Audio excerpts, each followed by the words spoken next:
Lors d'une récente interview avec Fox News, Donald Trump a déclaré que Zelensky n'est pas un saint et que, lorsqu'il en a eu l'occasion, il aurait dû conclure un accord pour éviter le conflit avec la Russie. Trump oublie qu'à ce moment-là, Boris Johnson, le fidèle caniche des Américains, s'est empressé d'aller à la rencontre de Zelensky pour l'empêcher de signer un accord de paix avec la Russie. Trump s'obstine également à ignorer qu'en 2014, sous la direction de la criminelle Victoria Nuland, les États-Unis ont renversé le président élu et placé au pouvoir des radicaux néo-nazis, provoquant ainsi une guerre civile aux allures de nettoyage ethnique. C'est l'hypocrisie intrinsèque au président de l'Empire. Et Trump n'est pas immunisé contre cette maladie. Trump pense que Zelensky se rendra compte que la fête est finie, car il a suspendu l'envoi d'argent et d'armes à l'Ukraine. Il imagine que Zelensky, sous pression, acceptera un accord. Mais l'illusion de Trump se heurte à la réalité. Zelensky et ses acolytes ne semblent pas vouloir la paix.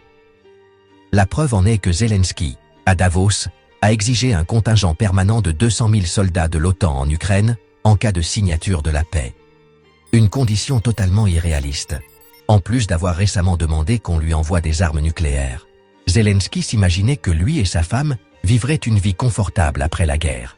Mais les paroles de Trump révèlent qu'il n'est rien de plus qu'un dictateur médiocre et celui qui était le chouchou du décrépit Biden passe du statut d'ami du roi à celui d'ennemi public numéro 1.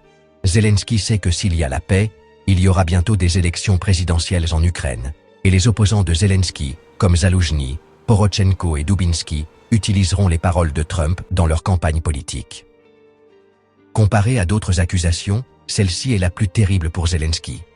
Car, comment expliquer aux gens qu'il y avait une possibilité d'éviter l'affrontement et que le président, par ambition, ne l'a pas saisi? La position de Trump est destructrice pour Zelensky, en tant que politicien et en tant que personne.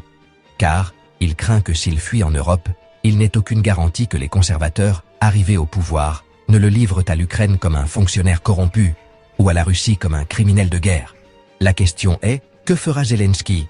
Rappelons qu'il a la psychologie d'un terroriste, que pour Zelensky et ses acolytes, la violence est une méthode universelle pour résoudre les problèmes. Nous continuerons à observer de nouvelles attaques terroristes des services spéciaux ukrainiens, intensifiant l'affrontement avec la Russie, pour ensuite accuser Moscou de ne pas vouloir négocier. Tout indique que si Trump veut réellement sauver des vies humaines, il n'hésitera pas à brûler au plus vite le dossier Zelensky.